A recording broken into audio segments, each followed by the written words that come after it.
के राष्ट्रपति को लगता था कि वो गलवान के एरिया में घुस जाएंगे और भारत पे दादागिरी दिखा के वो चले जाएंगे और भारत चुपचाप बर्दाश्त कर लेगा। उन्हें लग रहा था ये 1962 का भारत है, लेकिन ये तो 2020 का है। यहाँ मोदी जी उसका छक्का छुड़ा दिया। अभी वो बेचारा परेशान है कि हम कहाँ जाके फंस गए। एक के बाद एक बेचारे को टेंशन देखने को मिल रहा है गलवान वाले एरिया में। चीन ने तो पहले ये प्रोपेगेंडा फैलाया और माइक से बताया कि भारतीय सैनिक आप चले जाइए, ठंड का दिन आएगा तो आप यहाँ नहीं रह पाएंगे, आपको ऊंचाई सह नहीं पाएंगे। जबकि भारतीय सैनिकों को तो सहने की आदत थी ऊंचाई। उल्टे हुआ उल्टा, और चाइना के सैनिक ठंड से मर गया था। अब तक 40-42 सैनिक चाइना का ठंडा से मर गया था, और बेचारा चाइना वाला परेशान है कि भारतीयों को क्यों नहीं कुछ हो रहा है। जबकि भारतीय सैनिकों को तो 1984 से ही और से एक लंबे अरसे से सियाचिन जैसे ठंडे दुर्गम में एवं ऊंचाई पर लड़ने का आदत है। भारतीय सैनिक आधा धंस के भी बर्फ में आराम से ड्यूटी करते हैं। ड्यूटी करना छोड़िए, हम लोग तो 1984 जब टेक्नोलॉजी नहीं रहता तब तो पाकिस्तान को हराए थे ऑपरेशन मेघदूत के द्वारा। तो भारत को एक लंबा अनुभव है, लेकिन चाइनीजों के लिए ये चीज एकदम नया है, उन्हें समझ में नहीं आ रहा है, तो उनके लिए गले की हड्डी बन गई है। चाइनीज सब का ये हाल हो गया है कि अपने साथ एगो सियार लेके घूम रहा है, सब आगे सियार को चला रहा है कि कहीं बर्फ बर्फ होगा तो सियार धंस जाएगा, हम लोग बच जाएंगे। बताइए, इतना डर गया सब। चाइनीजों में ये डर खत्म करने के लिए चाइना की सेना ने आदेश दिया है कि सुबह दोपहर शाम 3 टाइम अपना राष्ट्रीय गान गाओ, चाओ माओ जो गाता है सब, ताकि थोड़ा उत्साह बढ़े। और भारतीयों को देखो कैसे डट के खड़े हैं, आधा बर्फ में धंस के सब सियार लेके घूम रहा है। इन लोग को समझ में नहीं आ रहा, इनका प्रोपेगेंडा अब चलेगा भारत के ऊपर।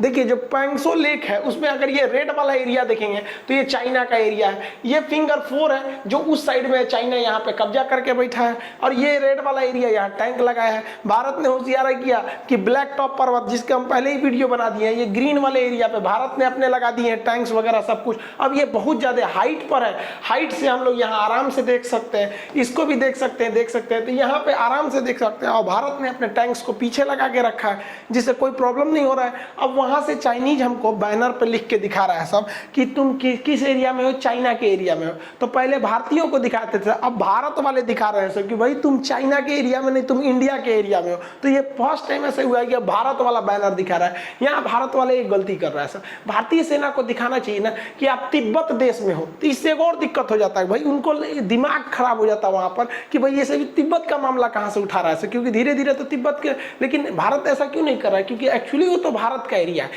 तिब्बत का तो है नहीं। तो भारत ने तो वहां तिब्बतीय फौज को भी लगा दिया था वहां पर। अब ये जो झील है, चाइना ने इस झील में टैंक्स लगाने चालू किए। तो ऐसे टैंक होते हैं, एम्फीबियन टैंक कहा जाता है, ये पानी में भी चल जाते हैं, जमीन पे भी चल जाते हैं। तो भारत ने भी यहाँ पे एम्फीबियन टैंक उतार दिया। इससे खतरनाक चाइना का बुखार उतारने के लिए भारत ने मार्कोव्स कमांडो को लगा दिया। अरे भाई साहब, ये कमांडो इतने खतरनाक होते हैं कि अपने साथ ये ऑक्सीजन सिलेंडर वगैरह सब रखे रहता है सर। ये पानी के अंदर चला जाता है सर। भारत के पास कई तरह के कमांडो है, जैसे आर्मी के पास NSG कमांडो है सब, और पारा कमांडो है सब, एयरफोर्स के पास गरुड़ कमांडो है सब, और नेवी के पास मार्कोव्स कमांडो है सब। ये पानी में, ठंड में, जंगल में, गुरिल्ला लड़ाई में पूरे मजे खिलाड़ी होते हैं सब। पानी में से कब निकलता है सब पता नहीं चलता है। अब चाइनीज सैनिकों को यहाँ ड्यूटी करने में डर लग रहा है कि पानी तो शांत है, और कब इस पानी शांत पानी में से भूत निकलेगा सब, कोई ठीक नहीं है, भूत बना के चला जाएगा सब। ये मार्कोव्स वालों को अब चाइनीज परेशान है सब, वहां से अब भागने की कोशिश कर रहे थे। भारत के लिए ना तोरा बढ़िया से भी समझाएंगे, तो हमारा बार बार 1962 समझ के बैठल है।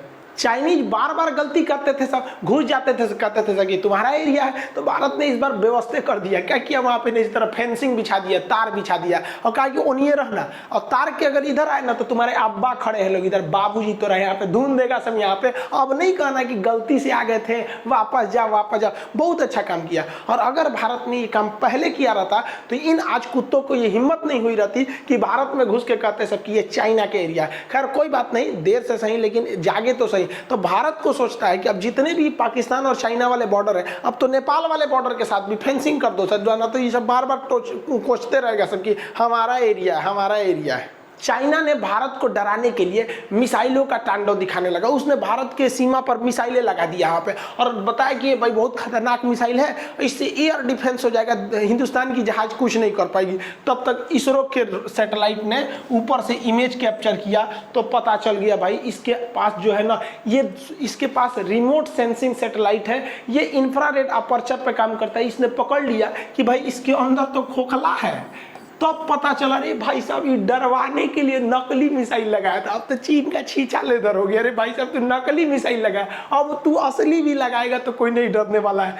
चीन अपनी सेना को गरिया रहा है, रे चोटा कहीं का, नकलिका के बीच में कुछ कुछ असलियों तो रखला रहता, तूने पूरा का पूरा नकली सजा के रख दिया। वैसे भी आपको जानते हैं चाइनीज सामान आधा तो नकली होता है, ऐसे जरा पेंट पॉलिश करके ओकरे बना दे रहता है ऐसा। तो इसरो को भी बेइज्जती नहीं करनी चाहिए, बेचारा पगला है, पगला दे दीजिए। चीन को लग रहा था कि ओली साहब उसका बहुत बड़ा साथ देंगे, ओलियो साहब अब क्या करेंगे भाई, नवंबर में हमारे थल सेना प्रमुख कहाँ जा रहे हैं, नेपाल में। और विडंबना देखिए, ये जो भारत को मतलब युद्ध की सपना देख रहे थे, इन्हीं के देश में हमारे थल सेना प्रमुख नरवणे साहब जाएंगे और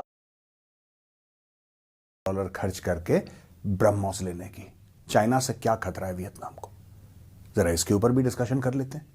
और इसके ऊपर भी डिस्कशन कर लेते हैं कि भारत को अग्रेसिवली और कौन कौन से देशों को यह मिसाइल देनी चाहिए और कौन से मिसाइल सिस्टम है जो भारत दे सकता है।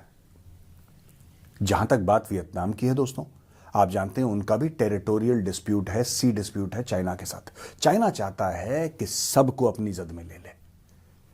चाइना चाहता है कि जिस तरीके से मंगोलिया की जमीन हड़प ली, जिस तरीके से ईस्ट तुर्कमेनिस्तान हड़प लिया, उस प्रकार से सारी जमीन सारे देशों की हड़प ले। वही काम करने के लिए गलवान आया था चाइना।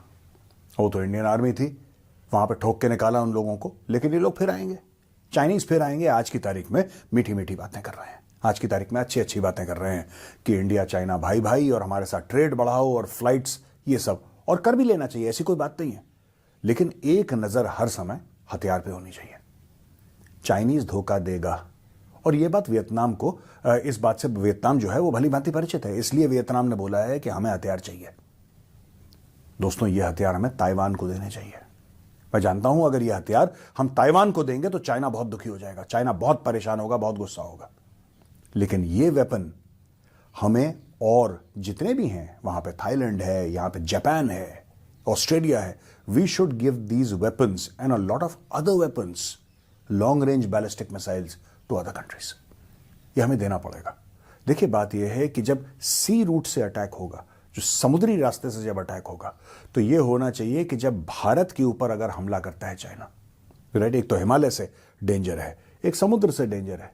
हिमालय में तो भारतीय सेना संभाल लेगी और यहां पे भारतीय नौसेना संभाल लेगी, इसमें कोई शक नहीं है। लेकिन सबसे बड़ी बात यह है कि अगर यह पूरा मैटर क्लोज हो जाए, समुद्र वाला, कि वहां से जब ऊपर से आए चाइनीज शिप्स आए, तो वहां पे जापान भी है।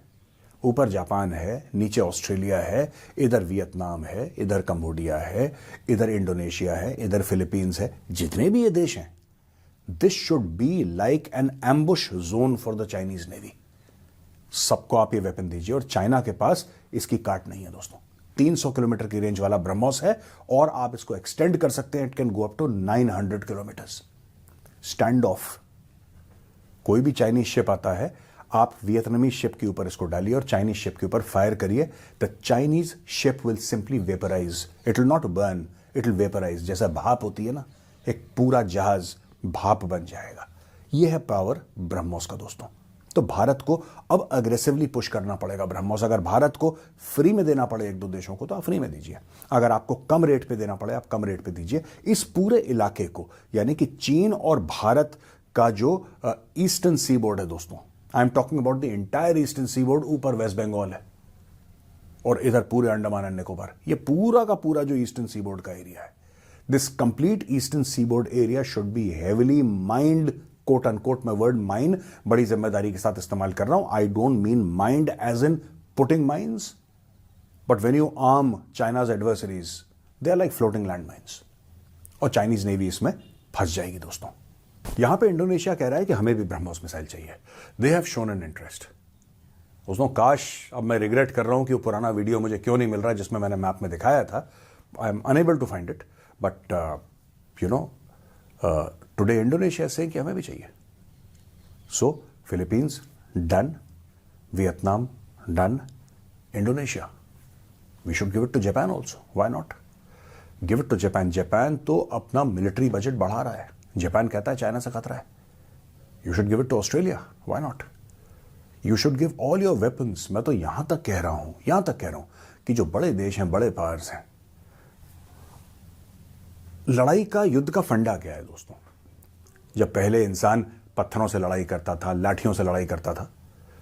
जब बो एंड एरो इस्तेमाल करा, जब धनुष बाण इस्तेमाल करा, यानी कि 20, 50, 100 गज दूर दुश्मन को मार सकता था इंसान, तो इससे धनुष बाण का फायदा हो गया। फिर जो चंगेज खान था, जो चंगेज खान ने मेथड डेवलप करा, ये मेथड चंगेज खान ने उसके पहले से था, लेकिन उसने जो डेवलप करा है मेथड, वो थोड़ा सा एक that was a revolutionary method, कि जहां पे घोड़े के ऊपर लोग दौड़ते हुए स्टिरप्स का इस्तेमाल करके, रकाबों का इस्तेमाल करके वहां पे जाएंगे लाइटली, इसको कहते हैं कि लॉजिस्टिक्स के हिसाब से बड़े लाइटली वो लोग you know they used to equip themselves very lightly, they just had bows, arrows and a sword, और वो घोड़े के ऊपर जाते थे।